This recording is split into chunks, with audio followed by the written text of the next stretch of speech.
Me diz uma coisa, você conhece bem a língua portuguesa? Gosta de falar direitinho, se preocupa com isso ou acaba sendo corrigido por alguém o tempo todo? A gente sabe que tem um jeito mais correto de escrever e falar e também aquela fala do dia a dia, né? Mas sabia que dá para ser elegante até mesmo conversando nas redes sociais? Quem bate um papo com a gente é o mestre em língua portuguesa, editor e revisor de livros, Fernando Sacchetti. Tudo bem, Fernando? Tudo bem, Elaine. Bom, vamos começar falando que a gente não está dizendo que todo mundo tem que usar um português erudito na fala diária, né? Mas Não. quando escreve, tem que tomar um certo cuidado. Tem, de fato. Quando a gente fala que as pessoas têm que usar bem o português, normalmente as pessoas pensam que a gente se refere àquele português de Machado de Assis, de Guimarães Rosa, né? Usando mesóclise e usando orações subordinadas, super complexamente construídas, mas não é nada disso. Usar o português bem é você se preocupar com a sua imagem perante o outro. E isso é muito simples. Você sabe que eu já deixei de repostar aquelas frases, alguma coisa assim, ou até alguma coisa engraçada, porque tinha erro de português. Eu adorei a frase, mas falei, mas não vou repostar. Frustra. Né? Frustra, né? Eu costumo comparar a pessoa que usa mal o português àquela pessoa que joga lixo no chão. Não é frustrante? Quando a gente vê aquela pessoa andando ali, bebendo uma latinha de cerveja, aí ela joga a latinha no chão quando acaba a cerveja. Ou um motorista que desembrulha ali uma bala e joga o papel para fora. É frustrante. E assim, na dúvida, vai pelo mais simples? A gente pode começar falando por aí? Vai. Aí eu repito aquilo que eu falei antes. Usar bem o português não é retomar construções do tempo de Machado de Assis. Vá pelo mais simples. Então, eu tenho uma teoria que é minha mesmo, e eu costumo dizer que as pessoas, elas podem usar elegantemente português se elas tomarem cuidado com 3 âmbitos. O primeiro âmbito é o puramente gramatical, que é aquele que a gente aprende na escola mesmo, regrinha de gramática. Então, é você saber coisas simples, por exemplo, não usar menas, saber que homem usa obrigado e mulher usa obrigada, é você não falar estrupo, e sim estupro. São coisinhas simples que a gente vê na escola. E a gente percebe que às vezes as pessoas vão por esse caminho até porque tem uma preguicinha de pensar na hora de falar. A gente pode falar isso? Pode, elas têm uma preguiça. E essa preguiça, ela se encaixaria no segundo âmbito sobre o qual eu ia falar. Porque enquanto o primeiro âmbito tem a ver com essas regrinhas que a gente vê na escola, o segundo âmbito tem a ver com progresso científico, progresso comportamental. Deixa eu dar exemplos que fica mais fácil. E daí tem a ver com essa preguiça que você falou. É frustrante, é muito feio você ver pessoas até hoje, por exemplo, falarem em opção sexual, quando na verdade o correto hoje é orientação sexual, já que ninguém escolhe, entendeu? Ser gay ou hétero. Sim. Então aí entra essa preguiça. Ai, mas eu tenho preguiça de ler, de me informar. É frustrante você ouvir alguém, por exemplo, falando em mãe solteira, quando na verdade a expressão mais adequada seria mãe solo, né? Porque maternidade e matrimônio não tem nada a ver uma coisa com a outra. A gente não se refere a mães casadas como mães casadas. Olha aquela mãe, ela é uma mãe casada. Ninguém fala isso. Mas por que para solteira a gente fala, que ela ali é mãe solteira? Já vem Vem um estereótipo, né? Vem um né? estigma. E ruim, né? Ruim, claro. Então essa é a preguiça das pessoas estarem constantemente se informando sobre progresso comportamental. Aliás, aproveitando até essa sua fala, hoje a gente tem que estar muito mais atento para uma série de palavras mesmo que a gente usa no dia a dia, né? Uma palavra que eu aprendi recentemente, olha que eu trabalho com a língua portuguesa o tempo todo. Uma amiga falou alguma coisa, eu falei, nossa, que judiação. Remete a judeus, né? E ela falou assim, nossa, você usa sempre essa palavra? Eu falei, de vez em quando. Ela falou, mas você sabia que isso remete aos judeus? Eu falei, não sabia. Pois é. A mesma coisa a lista negra, né? Por que a gente usa... Por que a gente, historicamente, a gente usa a expressão lista negra? Isso tem uma carga extremamente pejorativa quanto à população negra. Então, se você puder evitar usar essas expressões como judiação, porque remete aos judeus. Criado mudo. Criado mudo, exato. Mesa de cabeceira, né? Exato, mesa de cabeceira, porque criado mudo, para quem não entendeu, remete a escravo, a escravidão. Era aquele criado que ficava mudo, ou seja, que não tinha voz.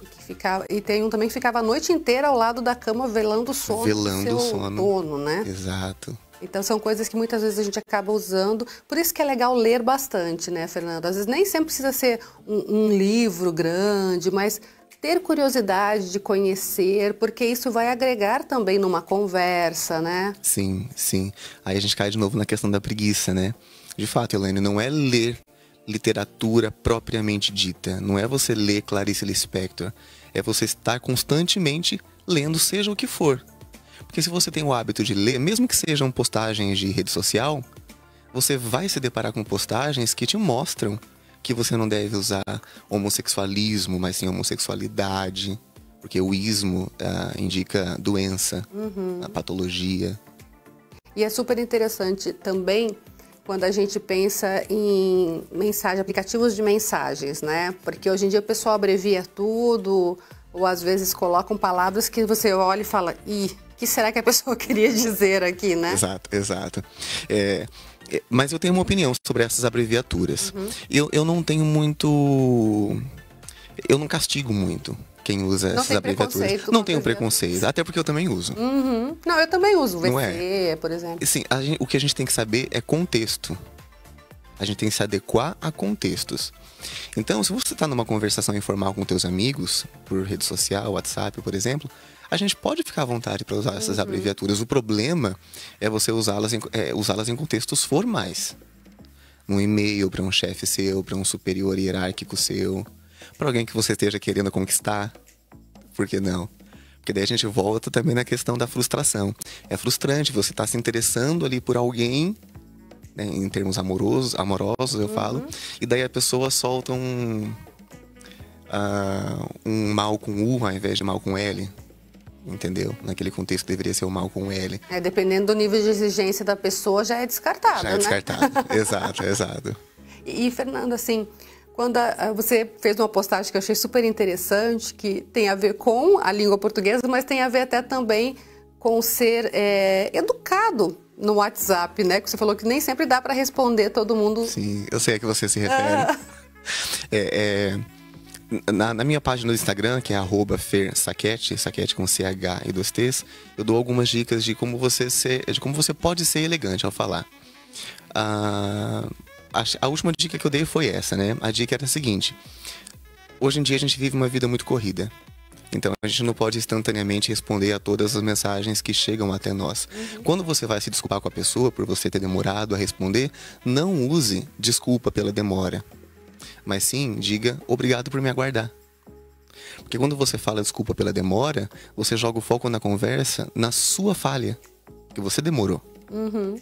Ao passo que quando você fala obrigado por me aguardar, você levanta a bola da pessoa que está te ouvindo. Você joga o foco da conversa para a virtude dela. Poxa, ela te aguardou.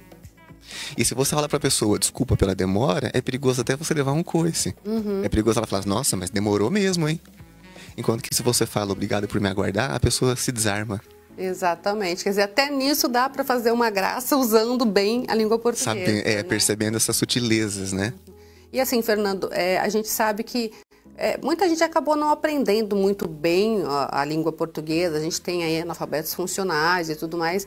Mas dá para, digamos, correr atrás e aprender isso, né? Dá para buscar isso e muitas vezes gratuitamente, né? YouTube tem uma série de vídeos informativos que podem ajudar, porque às vezes você fala assim, mas eu não sou bom de português, né? Então, que tal ficar bom em português? Que tal ficar bom em português? Né? Para essas pessoas e também para aquelas que têm preguiça, que tiveram uma oportunidade de ter um bom ensino, mas que são meio preguiçosas, o que eu falo são muito raras as pessoas que aprendem português lendo gramática, lendo livros de gramática. Ninguém faz isso depois de adulto. A gente não tem tempo, não tem paciência. Quem faz isso é profissional da área. Então, como é que a maioria das pessoas, né, que não são da área de língua portuguesa, conhecem, adquirem uma boa gramática? Lendo muito. Adquirindo o que a gente chama de gramática internalizada, que é aquela gramática que você sabe que está correta, mas você não sabe explicar por quê. Mas você lembra que leu aquela frase daquela forma em algum lugar. Exato. E pode usar agora, né? Você lembra que antes daquela palavra, normalmente, você visualiza uma vírgula. Então você sabe que antes do mas tem que ter vírgula. Você não sabe explicar regras. Mas você sabe que ali vai uma vírgula. Por quê? Você não sabe. Mas sabe como funciona e tá ótimo. Mas sabe como é que funciona, tá ótimo. Legal, muito obrigada pela participação. Passa de novo o seu arroba pro pessoal que de repente quer acompanhar. Claro, meu arroba é Fer Sacchetti. Esse Sacchetti é S-A-C-H-E, 2 T's e I. Tá certo, muito obrigada, viu? Prazer, Elaine.